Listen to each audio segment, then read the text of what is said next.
안녕하십니까. 밝은누리 모임의 이창영입니다. 오늘은 우리 대한민국이 세계 최고의 나라가 될 수 있다고 생각하는지에 대해서 한번 얘기를 해보도록 하겠습니다. 대한민국은 참 대단한 나라라고 생각합니다. 이거는 국뽕이 아니라 실제로 그렇습니다. 대한민국 그렇게 큰 나라가 아닙니다. 인구는 약 5천만. 인구로 보면은 중국의 약 30분의 1, 미국의 약 7분의 1, 일본에 비해서도 약 2.5분의 1 정도밖에 되지 않죠. 면적은 더하죠. 면적은 중국이나 미국의 약 100분의 1, 일본의 약 3, 4분의 1 정도밖에 되지 않습니다. 국력의 가늠자라 할 GDP도 미국의 약 13분의 1, 중국의 약 9분의 1, 일본의 약 3분의 1 정도 됩니다.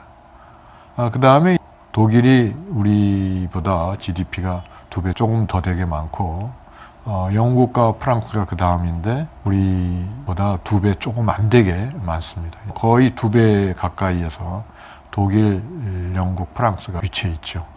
그리고 인도는 인구가 거의 중국과 맞먹는 아주 엄청나게 거대한 인구 대국이죠.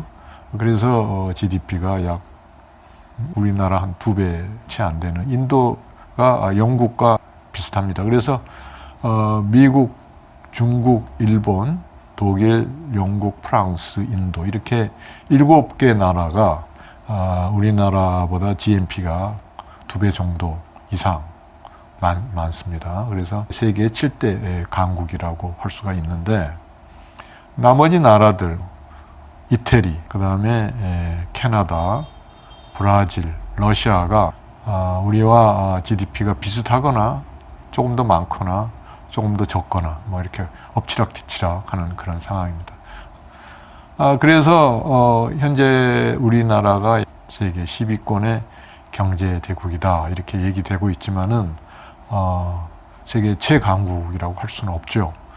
미국, 중국, 일본은 우리보다 3배 이상 더 많고, 독일, 영국, 프랑스도 2배 정도 또는 그 이상 많으니까 그렇습니다. 다만 이제 인도는 인구가 많기 때문에 GDP가 많은 건데, 뭐 좀 산업 면에서는 우리보다 상당히 뒤처졌다고 보기 때문에, 실질적으로는 앞에 말한 6개 국가, 미국, 중국, 일본, 독일, 영국, 프랑스가 우리보다 훨씬 더 센 경제 강국이라고 할 수가 있겠죠. 그러나 개별 산업 분야를 들여다보면은 우리나라는 참으로 독보적인 존재입니다. 우리나라는 지금 현재 범용 산업의 거의 모든 분야, 예컨대 뭐 자동차, 철강, 조선, 특히나 반도체, 가전, 배터리, 그 다음에 디스플레이도 있죠. 이런 산업에서 거의 세계적인 경쟁력을 갖고 있습니다. 뭐 예를 들자면은 반도체는 잘 알다시피 삼성전자가 있고요. 또 SK 하이닉스도 있고, 우리나라 반도체 특히나 메모리는 세계 메모리 시장의 약 7할을 점유하고 있죠. 세계 메모리 반도체 시장을 완전히 휘어잡고 있다고 할 수가 있죠. 반도체 분야에 또 TSMC 핫하게 떠오르는데, TSMC는 파운드리 분야에서 세계 시장을 호령하는 강자죠. 그래서 대만이 또 파운드리 분야의 약 70%를 또 차지하고 있는데, 어쨌든 우리나라가 반도체, 배터리, 디스플레이, 조선, 자동차도 현대자동차가 굉장히 잘하고 있죠. 그렇습니다. 그래서 좀 어떻게 보면은 독보적이라고 그랬는데, 그거 왜 그러냐면 한국은 거의 산업의 모든 분야에서 그런 경쟁력을 갖고 있습니다. 예컨대 독일 보면은 선진 강국으로 기술이 아주 센 기술 강국인데, 반도체에서의 시장 점유율은 아주 미미하죠. 그 다음에 가전도 뭐 거의 없죠. 그 다음에 조선도 마찬가지고, 뭐 철강도 쓰지 않습니다, 우리보다. 그러니까 독일이 우리보다 센 게 자동차, 뭐 기타 소재 분야, 뭐 첨단 분야 이런 데인데, 어쨌든 그래서 독일에는 뭐 세계적인 배터리 업체나 반도체 업체나 조선 업체나 철강 업체나 뭐 이런 게 별로 없습니다. 디스플레이도 없고. 미국도 컴퓨터라든가 AI, 소프트웨어, 우주항공 이런 첨단 분야는 강하지만은 뭐 조선이나 철강이나 반도체도 소프트웨어는 강하지만은 지금 대만에다가 반도체 공장 지어달라고 그러고 있지 않습니까? 약하죠. 그 다음에 디스플레이도 마찬가지고 가전 거의 다 죽었죠. 그렇습니다. 영국은 내놓을 만한 제조 산업이 별로 없고요. 프랑스도 제조업이 강하긴 하지만은 조금 전에 얘기한 반도체나 디스플레이나 배터리나 요즘에 잘 나가는 그런 분야에서 산업 경쟁력이 잘 보이지는 않습니다. 이처럼 그 강국들하고 비교해도 대한민국은 참으로 대단한 나라입니다. 일본이 이제 굉장히 센 나라였는데 요즘 들어서는 경쟁력이 많이 약해져 가지고 현재는 자동차 분야가 좀 경쟁력이 있고 토요타가 있죠. 세계 거의 1위권이라고 할 수가 있는데 자동차를 빼놓고는 지금 굉장히 약화됐죠. 그러니까 예를 들자면은 조선이라든가 반도체라든가 그다음에 디스플레이라든가 가전 분야라든가 이런 일본 산업이 거의 몰락을 했죠. 그다음에 배터리나 철강 분야도 점점 약화돼 가고 있어 가지고 경쟁력이 없어져 가고 있죠. 왜냐하면은 특히나 철강 같은 거는 그 후방 산업, 수요 산업이 발전이 되어야 되는데 조선이나 가전이나 이런 게 이제 약화되니까 수요가 줄어드니까 자연히 경쟁력도 줄어들 수밖에 없겠죠. 그리고 이제 배터리도 예전에는 좀 셌는데 갈수록 지금 중국하고 한국의 업체들에 지금 밀리는 그런 상황이 되고 있습니다. 그래서 한국은 참 10위권의 국가에서 이렇게 산업, 특히나 제조업의 경쟁력이 강한 나라는 없습니다. 그러니까 어떻게 보면은 외국의 입장에서 보면 좀 별종이다 이렇게 볼 수가 있죠. 그런데 이제 특이하게 중국이 거의 모든 산업 분야에서 우리나라하고 경쟁을 하고 있습니다. 잘 아시다시피. 그리고 중국은 이제 그 지금 기술 개발에 거의 모든 제조업 분야에 그냥 돈을 엄청나게 쏟아붓고 있습니다. 그렇지만은 아직 지금 핵심이라고 할 수 있는 반도체 분야에서는 우리나라보다 훨씬 더 뒤처져 있는 게 사실입니다. 우리나라에서 반도체를 굉장히 많이 수입해 가죠. 거의 1년에만 몇십조 원씩 수입을 해 가니까 아직도 그래서 반도체 분야는 많이 뒤떨어져 있습니다. 그러나 중국이 지금 거국적으로 그 반도체 분야에 돈을 쏟아붓고 있기 때문에 5년이나 10년 뒤에는 우리가 계속 앞서 있으리라는 보장이 없죠. 그래서 이제 우리가 반도체나 가전이나 이런 건 그렇지만은 다른 산업, 아까 철강 산업도 세다고 그랬는데 철강 산업을 보면은 포항제철이 생산량으로는 세계 제일은 아니지만은 경쟁력으로는 세계 제일의 경쟁력을 갖고 있다. 이렇게 이제 철강 산업 분석 세계적인 기구에서 이제 랭크를 매기는데 거의 10여 년간 계속해서 1위 자리를 고수하고 있습니다. 그만큼 포항제철의 경쟁력이 강하다는 거죠. 실제로 이익도 많이 남기고 있고. 그런데 이제 그 요즘에 포항제철이 또 한 건 엄청난 선언을 하고 나왔습니다. 뭐냐 하면은 포항제철이 수소환원 제철을 기술 개발해가지고 제철 과정에서 나오는 모든 온실가스를 없애겠다. 이렇게 한 거죠. 그럼 여기서 그게 뭐가 중요하냐 이렇게 생각할 수도 있는데 지금 세계가 기후 변화 위기로 지금 난리도 아니죠. 근데 그 기후 변화 위기에 대처해야 될 각 나라가 지금 목표를 내세우는 게 탄소 중립을 언제 할 거냐.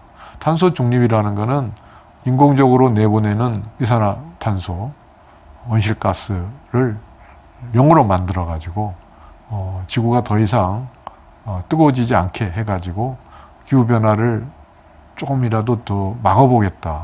이런 얘기죠. 그래서 굉장히 중요합니다. 우리나라도 2050년까지 지금 탄소 중립을 달성하겠다고 그런 목표를 세워놨는데 하여튼 쉽지 않은 목표입니다. 그런데 사실은 이 철강 산업에서 엄청나게 온실가스. 온실가스는 이제 그 지구를 덮이는 가스다 그래가지고 온실가스라고 그러는데 이산화탄소가 대표적이죠. 이산화탄소, 메탄가스. 대부분 그런 게 이제 지구 대기 중에 누적이 되면은 지구 대기의 온도가 올라가기 때문에 기후변화가 일어나는 건데 이 이산화탄소로 대표되는 온실가스를 이제 방출시키지 않겠다. 그런데 온실가스는 대부분 화석연료라고 그러면은 뭐 휘발유, 기름, 그 다음에 LNG도 그렇고 석탄도 있고 그렇죠. 그러니까 기름이나 천연가스나 석탄이나 이런 게 다 지금 화석연료죠. 근데 이런 걸 떼면은 엄청난 온실가스들이 배출이 되죠. 이산화탄소를 위시해서 많은 오염물질이 배출이 되죠. 그래서 이제 화석연료를 쓰지 말자. 그래서 이미 유럽 선진국들은 2030년, 35년까지 내연기관 자동차 엔진을 기름으로 달리는 자동차를 이제 더 이상 생산하지 않겠다. 그런 얘기 하고 있지 않습니까? 우리나라 현대자동차도 적어도 2030년이나 35년까지는 그런 내연기관 자동차를 생산하지 않고 전부 다 전기차나 수소 전기차로 바꾸겠다. 이렇게 지금 선언을 한 상황이죠. 그래서 이 탄소 중립은 굉장히 중요한 건데 이 제철 산업에서 특히 철강업 제련을 할 때 철을 이제 만들 때 그 코크스를 쓰기 때문에 코크스로 이제 제련을 하는데 이제 석탄 가지고 코크스를 만드니까요. 그래서 엄청나게 많은 온실가스가 배출이 되죠. 우리나라의 경우에도 뭐 20% 가까이 철강 산업에서 온실가스 배출되는 양을 차지한다고 그러죠. 그래서 엄청나게 많이 배출이 되는데 이거를 지금 고철을 쓰는 경우는 전기로를 하기 때문에 전기로 이제 녹여가지고 하기 때문에 하지만은 그 고로를 쓰는 철강석을 녹여서 철을 만드는 그 고로를 쓰는 제철 포항제철은 이제 고로에서 철강석을 녹여가지고 강철을 만들어내죠. 그래서 그런 경우에는 코크스를 쓰지 않을 방법이 없는데 그래서 그거를 이제 코크스 대신에 수소를 써가지고 철을 재련을 하겠다 이런 얘기죠. 그래서 수소를 쓰면은 온실가스 하나도 배출이 안 되니까 그렇게 하겠다. 이제 물론 지금 당장 가능한 게 아니고 20년 내지 30년 정도 걸릴 거라고 포철에서 예상을 하고 있습니다. 그러나 그쪽 방향으로 가야 되겠죠. 우리가 2050년까지 탄소 중립을 하려면은 하여튼 아직도 30년 정도 남아 있으니까 그 사이에 포철이 제철 과정에서 온실가스를 완전히 제거를 하면은 엄청난 기여가 되겠죠. 그래서 그렇게 하고 있습니다. 그래서 참 포철이 세계적으로도 그런 분야에서 앞서갈 수 있지 않을까. 만약에 이제 포철이 그런 수소환원 제철 기술을 개발한다면은 참으로 우리 대한민국이 이 제철 분야에서 세계를 앞서가게 될 것입니다. 그래서 이제 특히나 그 기후변화와 관련돼 가지고 온실가스를 배출하지 않아야 되는데 온실가스를 배출하는 분야가 더 큰 분야가 있죠. 운송 분야죠. 그러니까 자동차, 그 다음에 선박, 비행기 이런 데서 엄청나게 온실가스를 또 배출하는. 왜냐하면 전부 다 기름을 쓰니까요. 요즘에는 이제 그래서 자동차를 전기차로 바꾸고 이제 큰 트럭이나 버스 같은 경우는 배터리로 하기에는 좀 힘이 붙이니까 수소 연료 전지를 써가지고 수소 전기차로 바꿔가지고 가겠다. 그래서 현대 자동차에서 유럽으로 수소 트럭도 지금 요즘에 수출하고 있지 않습니까? 그래서 이제 이미 연료 전지는 수소 연료 전지는 실용화가 돼가지고 많이 쓰고 있습니다. 그래서 그거를 이제 더 보급시켜야 되는 일이 남아 있겠죠. 더 효율을 높여가지고. 그래서 이 운송 분야, 그러니까 자동차하고 선박에서 수소로 그 연료를 바꾸면은 거기서 나오는 온실가스 배출이 엄청나게 획기적으로 줄어들기 때문에 탄소 중립에 또 굉장한 도움이 되죠. 그러나 그 항공기도 제트기가 이제 주가 되니까 제트 여객기죠. 그 제트기들이 엄청나게 또 대기 중에 그 온실가스를 배출하죠. 거의 뭐 온실가스를 뿜어대고 날아다니는 거죠. 그래서 유럽의 그 환경주의자들은 비행기 여행을 하지 말고 기차나 배를 타고 가라 뭐 이런 주장까지 하고 있지 않습니까? 그래서 비행기의 경우는 이제 제트 엔진이라는 게 어떻게 이제 뭐 프로펠러 돌리는 경우는 전기 비행기로 갈 수도 있지만 이제 요즘에는 그래서 프로펠러 비행기는 전기 추진하겠다는 연구를 많이 하고 있죠. 그래서 프로펠러는 그게 이제 수소 연료 전지를 써가지고 온실가스를 줄일 수도 있지만은 제트 여객기, 제트 수송기의 경우는 그럴 수가 없죠. 그런데 최근에 또 우리나라 두산중공업에서 엄청난 선언을 했습니다. 그게 뭐냐면은 이 운송 분야 외에 아까 철강이 또 엄청나게 많이 온실가스를 배출한다고 그랬는데 운송 분야도 그렇지만은 발전 분야에서도 온실가스를 엄청나게 배출합니다. 뭐 잘 아시다시피 화력발전소, 요즘에 석탄 발전소 하지 말자 그런 얘기 많이 나오죠. 그래서 석탄 발전소에서 워낙 많이 이 오염 물질과 온실가스를 배출하니까 대신에 이제 LNG 천연가스죠. 액화 천연가스로 이제 발전을 하는데 우리나라에서도 LNG 발전소들이 많이 생겼죠. 앞으로도 이제 많이 지으려고 그러고. 근데 LNG도 화석 연료이기 때문에 온실가스를 많이 배출합니다. 그러니까 LNG로 발전을 계속 하는 한 탄소 중립을 이루는 게 좀 어렵겠죠. 근데 두산중공업에서 근래에 한 1, 2년 전에 LNG 발전할 때는 이제 가스터빈 발전기를 써야 되는데 가스터빈을 개발했습니다. 발전기를 개발했는데 그 가스터빈에 들어가는 LNG 대신에 그거를 수소로 대체하겠다. 그래서 수소 가스터빈을 기술 개발하겠다. 이렇게 이제 또 선언을 했습니다. 그래서 뭐 수소를 조금씩 뭐 5%, 10% 이렇게 혼선을 하고 있는데 100% 수소로 가스터빈 만드는 거는 쉬운 일이 아니겠죠. 아무도 아직 한 나라가 없으니까요. 그래서 두산중공업에서 가스터빈 발전기를 수소로 해가지고 수소 가스터빈을 개발하겠다 이렇게 얘기를 했습니다. 근데 이제 이 발전기로 쓰이는 가스터빈이나 비행기의 그 제트 엔진인 가스터빈이나 원리는 똑같습니다. 그래서 그 두산중공업이 만약에 수소 가스터빈 기술 개발한다면은 그거를 제트 가스터빈에도 더 확장해서 적용을 해가지고 제트기의 가스터빈 엔진도 수소 가스터빈으로 기술 개발한다면은 뭐 하늘에 있는 운송 장비에서의 화석 연료에 의한 온실가스 배출도 획기적으로 줄일 수가 있겠죠. 그래서 지금 우리나라가 포항제철이 그 온실가스를 많이 배출하는 제철 분야의 수소 환원 제출을 개발하겠다고 나서고 있고, 그 다음에 두산중공업이 또 온실가스를 많이 배출하는 발전 분야에서 수소 가스터빈을 개발하겠다고 나서고 있고, 그래서 우리가 이제 국가에서 수소 가스터빈 기술을 제트기로도 확장해서 적용하는 기술을 우리 국가 연구기관들이 합심해서 개발한다면은 거의 이제 모든 화석 연료를 수소로 대체할 수가 있게 되겠죠. 그래서 수소 경제가 굉장히 중요한 이제 핫 이슈로 떠오르는 거죠. 그래서 앞으로는 뭐 조그만 자동차, 승용차나 이런 것들은 전기 배터리로 해서 충분히 이제 화석 연료를 대체할 수 있겠지만은 아주 큰 트럭이라든가 버스라든가 중장비, 뭐 중장비 많이 있죠.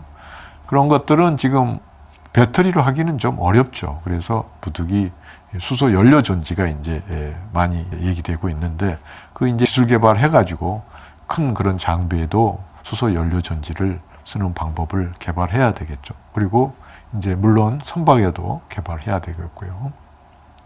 그렇게 되면은 우리가 탄소 중립을 실현하는데 큰 도움이 되겠죠. 물론 이제 탄소 중립을 실현하는데 태양광이라든가 풍력에 의한 것도 많은 도움이 되겠죠. 그리고 원자력 발전도 좀 더 안전하게 만들어 가지고 우리가 사용할 수 있다면은 원자력 발전의 경우에는 온실가스를 전혀 배출하지 않으니까 온실가스 배출을 제로로 만들어 가지고 탄소 중립을 실현하는 데 큰 도움이 될 것입니다. 그래서 이처럼 우리나라 기업들이 기후변화 위기를 대처하는 데 있어서도 지금 이미 상당히 나서고 있습니다.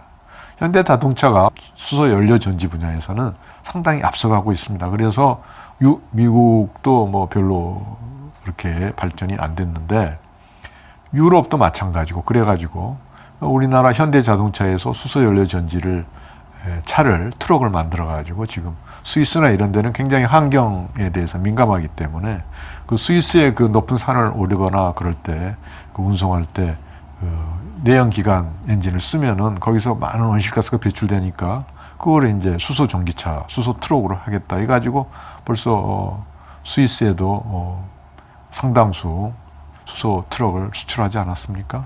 그래서 이 참으로 현대자동차도 그렇고 두산중공업도 그렇고 포항제철도 그렇고 인류의 큰 위기인 기후변화에 대처하는데 아주 잘하고 있습니다. 그리고 이제 우리가 차세대 캐시카우로 지목받는 배터리 분야에서도 우리나라 세계 회사가 지금 세계의 지금 정상권에서 세계 정상을 두고서 다투고 있죠. 그래서 중국 업체랑 한국 업체들이 지금 유럽이나 미국의 그 배터리 시장을 차지하기 위해서 굉장히 치열한 경쟁을 하고 있습니다. 그리고 이제 휴대폰도 지금 애플이 잘 나가고 있지만은 삼성이 애and로이드 분야에서는 1위 아닙니까, 여전히. 그래서 애플과 삼성이 지금 세계 1위를 두고 다투고 있다고 볼 수가 있고, 자동차에서도 지금 현재 볼크스바겐, 토요타가 세계 정상을 두고 서로 다투고 있지만은 앞으로 이제 점점 전기차나 수소차로 갈 텐데 그 분야에서는 토요타가 상당히 지금 시장 시야가 적습니다. 왜냐하면 토요타는 아직도 하이브리드 차에 대한 미련을 버리지 못해가지고 전기차에 대해서 그렇게 많이 출시를 하고 있지 않습니다. 그래서 앞으로 가면 갈수록 예전에 그 HD TV를 개발할 때 일본이 아날로그를 계속 고집해가지고 미국이 디지털로 선언을 했는데 아날로그 방식을 고집을 해서 한국이 그 사이에 아날로그에서 디지털로 이제 개발 방식으로 옮겨가지고 캐치업 하는데 큰 도움이 됐죠.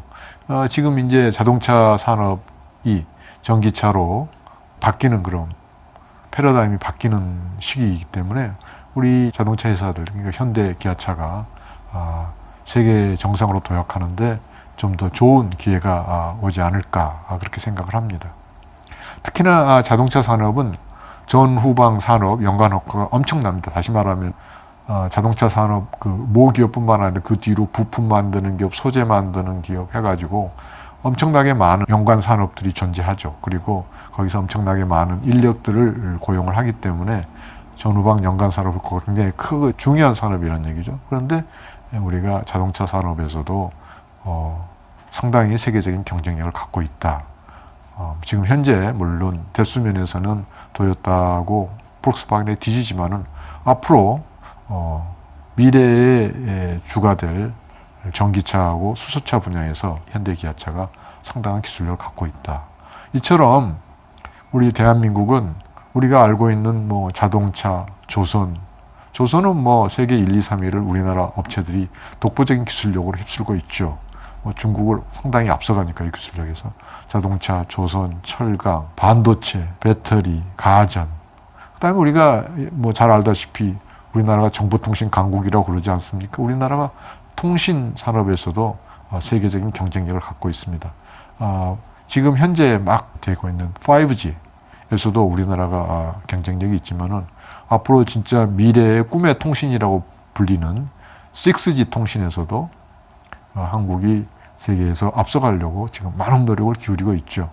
6G 통신이 왜 꿈의 통신이냐 그러면은 이제 앞으로는 모든 게 무선으로 통신으로 연결돼 가지고 AI나 자율주행이나 이런 게 돼야 되는데 그럴 때 이제 통신이 실시간 통신이 중요한데 6G 통신의 경우는 그런 게 완벽하게 해결이 된다는 거죠. 그 엄청난 양의 데이터를 순간적으로 보낼 수가 있으니까. 그래서 그 6G 통신에서도 한국이 지금 앞서가려고 하고 있고 지금 잘 하고 있죠. 그리고 이제 또 뭐 일반인에 잘 안 알려져 있지만은 우리나라가 석유화학 분야에서 석유화학은 여러 가지 그 소재 산업의 중요한 그 기본 산업이죠. 근데 석유화학 분야에서도 한국이 상당히 세계적인 경쟁력을 갖고 있습니다. 이처럼 우리 대한민국은 참으로 여러 분야에서 세계적인 경쟁력을 갖고 있습니다. 참으로 대단하다고 할 수 있죠. 왜냐하면은 대한민국은 10위권 국가인데 세계 세 강국 1에서 1, 2, 3, 4, 2 정도까지 경쟁을 하고 있지 않습니까? 예를 들자면 전자산업은 미국, 독일, 일본, 한국이 4강을 이루고 있습니다. 그렇습니다. 대단합니다. 그래서 한국은 외국에서 볼 때는 참으로 조그만 나라가 대단한 지금 힘을 발휘하고 있는 거죠. 그런데 60년 전만 하더라도 한국에는 아무것도 없었습니다. 그야말로 불모지였습니다. 산업의 불모지. 더군다나 6.25 전쟁의 폐허까지 와가지고 그 전에도 산업이 없었지만 더 남은 게 없었는데 완전히 우리 그 당시 경제개발 5개년 계획 1차 시작하는 1960년대 초반에는 정말 아무것도 없었죠. 변변한 소비재 산업도 없었는데 그런 나라에서 세계의 최강국들과 지금 세계 주요한 산업 분야에서 그냥 세계 정상을 놓고 경쟁하는 그런 나라가 됐습니다. 참으로 대단한 나라입니다. 그렇기 때문에 다른 나라에서 대한민국의 발전을 한강의 기적이라고 부르고 있는 것 같습니다. 참으로 대단합니다. 네.